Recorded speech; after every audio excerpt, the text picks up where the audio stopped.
Hey everybody, it's Lisa. Welcome back to the channel. Today I've got a video of some recent reads that I've done. I've got 4 non-fiction and 3 fiction, so that's 7 altogether. So let's just get into it. So let's start with the fiction. So I've recently read 3 fiction books. Actually, it's a bit of a lie. The one here I'm about a third of the way through. It's not a full DNF. I just put it down for some reason and haven't finished. So we'll get to that. But the first one that I read was Mary Shelley's Frankenstein. So this had been on my want to read list for years and I finally got to it and I'm so glad I did. I loved this. This was one of these books that gave me a book hangover.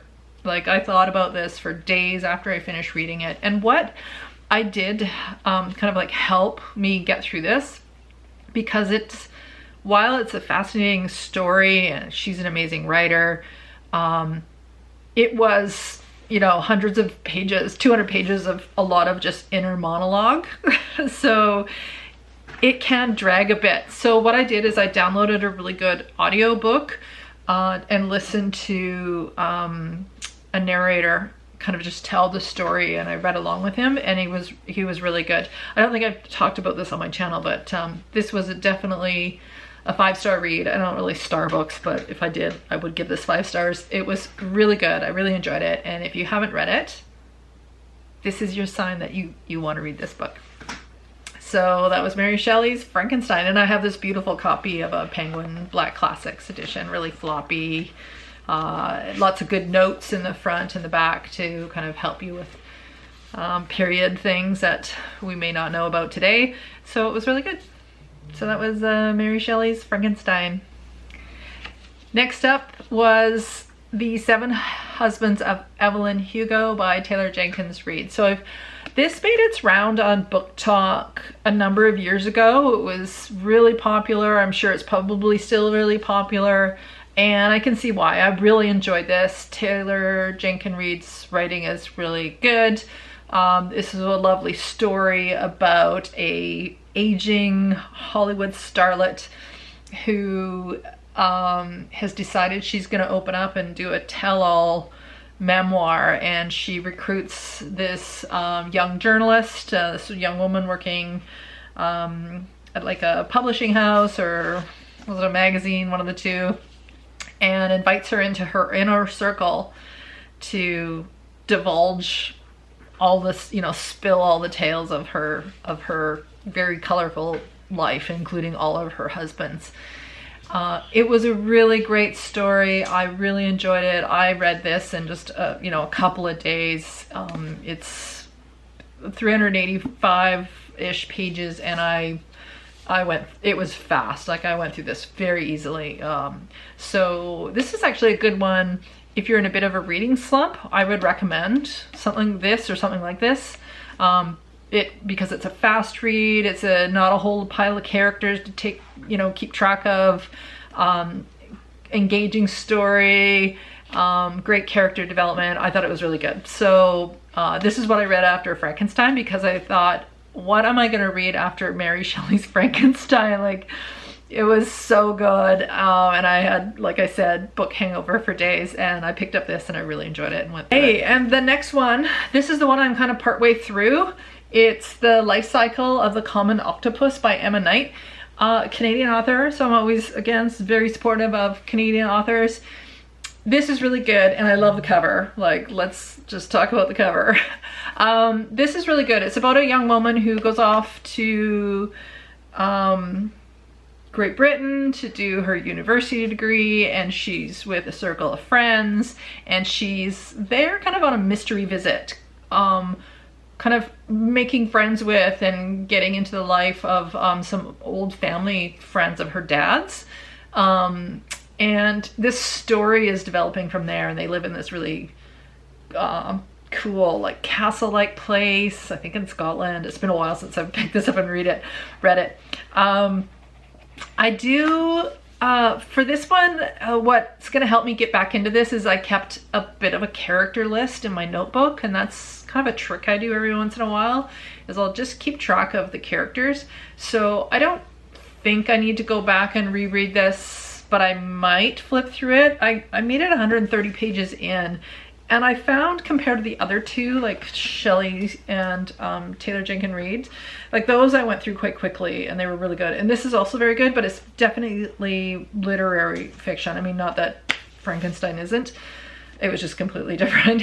So it is a slower burn, like a much slower burn compared to Evelyn, Hugo. So I think that's probably why I put it down, is just I felt like I was fighting for every page, and it's not because I wasn't enjoying the story, I am, but I just kind of set it aside for now. And I will go back to it because I did like it and I love the cover and, you know, everything else. So I will get back to this, but it's just not where my mind is at right now. And I have no problems doing that. Like if I'm reading a book and I'm not into it, I will just set it aside and continue on. And I'm happy to DNF books that I don't like. It doesn't happen often. I usually do finish most of the books I do acquire and read, but you know, once in a while, if something's not jiving with me, I will DNF it. But I was really enjoying the story. I think it's really good writing and I really like the story. I think it was just a bit of a slower pace than the two books that I'd just come off of, and it kind of like really slowed me down with my reading. And then I kind of didn't read anything for a while, to be perfectly honest. And then I got into some nonfiction, so let's go through those. I'll try to go through these in the order I read them, and there's no particular order. And they're kind of, I guess 3 of them are related and 1 is completely not related to anything. The first one is called Racing Weight, a 6-step plan for endurance athletes by Matt Fitzgerald. So as some of you may or may not know, I do endurance athletics. I do triathlons. I'm a cyclist. I'm a runner. I do open water swimming independently outside of triathlon. But so this book was all about just basically nutrition, race weight, and it's about fueling yourself for the race itself, but also just in general, as endurance athletes, we need to eat a lot of food in order to power our activities, but at the same time, you don't want to be like putting on extra pounds. Hello. So anyway, so this was a really good book. Have I been implementing any of it? I would say sort of.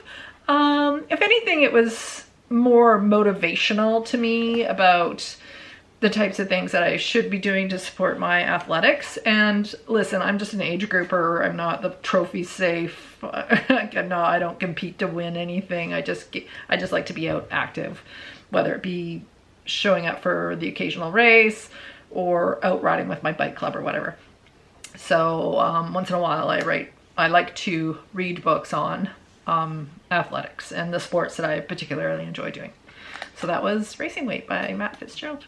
Okay, now we're going to take a complete left turn and get into the next book, which is called Strongmen, Mussolini to the Present by Ruth Ben-Ghiat. So I found Ruth on YouTube. She's got a really good video from Wired, and it's called History Professor Talks About Dictators or Fascism or something like that. And she was so good. I watched this video. It was fascinating. So, and I knew she, you know, she's a published author. She writes about strongmen and dictators and fascism, totalitarianism, and all the things. So I went and picked this book up.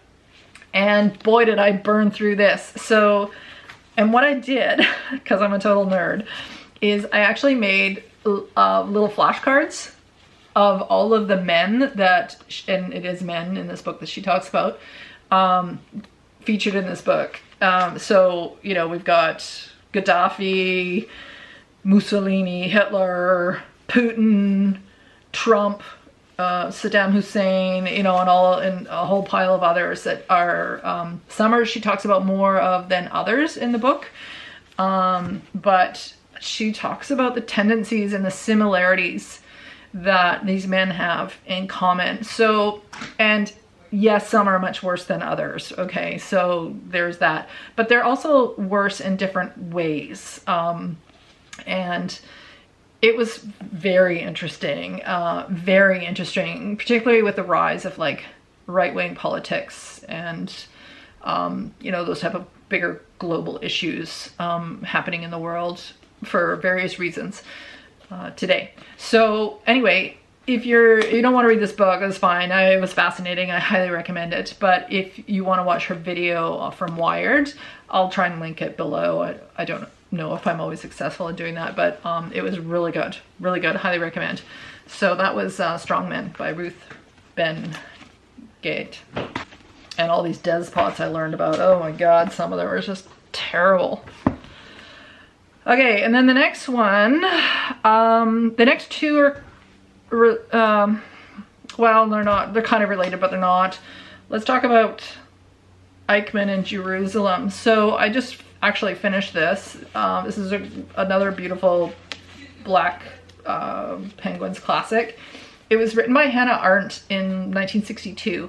And basically it covers the trial of Adolf Eichmann so he was a Nazi officer. He and it was his trial. So he was captured in Argentina, where he escaped to after the end of the Second World War, and he was captured by the Israeli government and dragged back to Jerusalem and put on trial for his crimes against humanity and the Jewish people and a whole bunch of other things. So basically what this guy did, what he was involved with the Nazi regime, is that he was the organizer of and the logistics coordinator of mass deportations.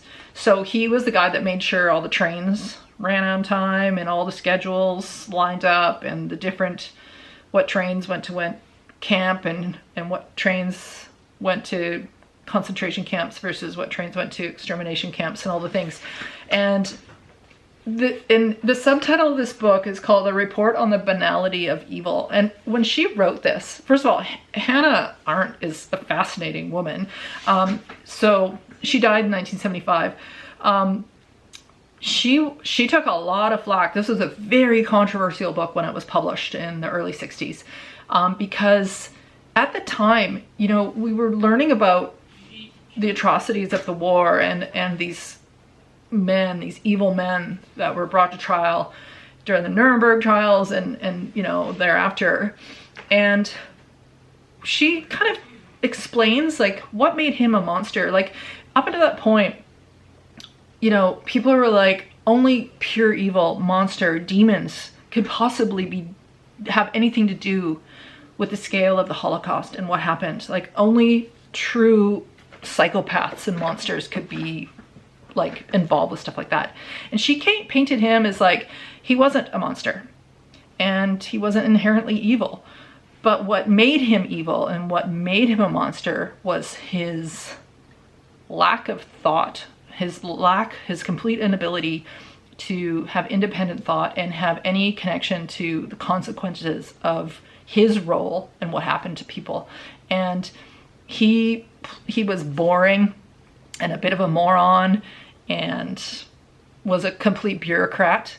And it was, she talked about how, and that's why she came up with the subtitle of The Banality of Evil. Like her real, like the thrust of the book and the point of the book was like, evil exists and evil can happen even in, you know, everyday people, like normal people, like our neighbors or whoever, like from I'm only following orders, right? And the complete lack of, you know, his connection to empathy or his even ability to have any kind of independent thought. He was so obsessed with following orders, checking boxes, and advancing in his career with the Nazi regime that he didn't give any thought to what his actions were contributing to, even though he knew. So it was a very interesting book. Like I read this in 2 days. It was very well written.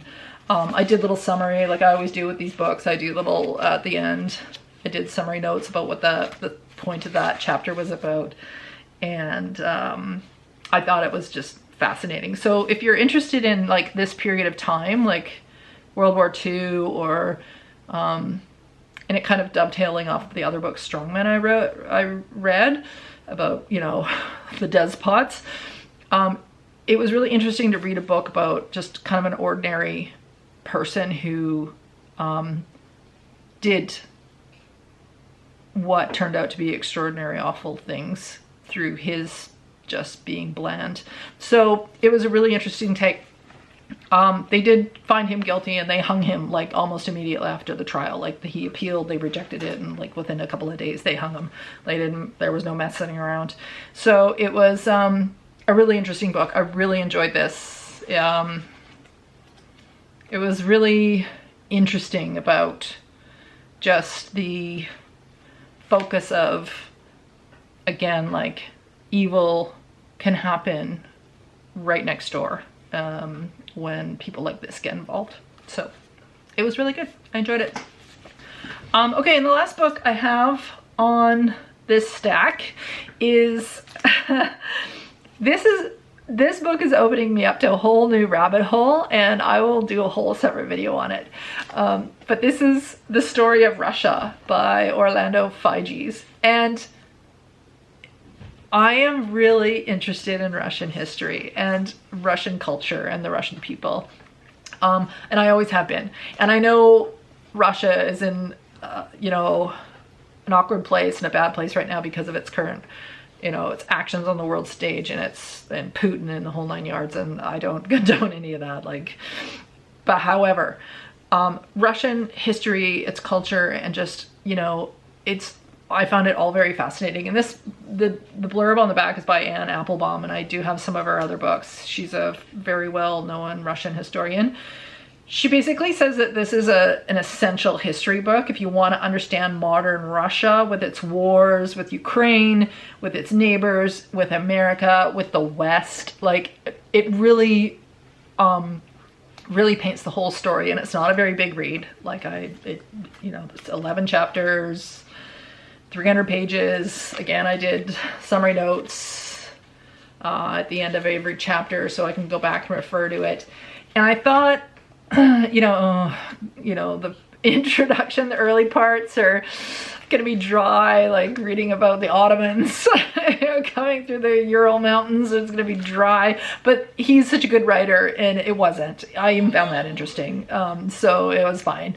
But yeah, I have a whole other video I want to do, because this is now opening. This was like the gateway book to me for learning about Russian history. So I'm going there, I'm following the rabbit hole, and I'm in. So I have a whole stack of books that I've been collecting, and kind of trying to figure out how I want to read them and in what order. But yeah, so Russian history, it's coming up soon. So anyway, those have been my recent reads, and I have another video I'm going to do shortly about a book haul. So I'll have a couple videos coming up soon. So thanks for watching. Hope you enjoyed. If you read any of these books, let me know if you are interested. I hope you're interested in some of them. I know their topics range. They're kind of all over the place, but that's just kind of how I read. And yeah, that's it. So I hope you're having a great day, morning or evening, wherever you are, and I'll see you in the next video. Okay, bye.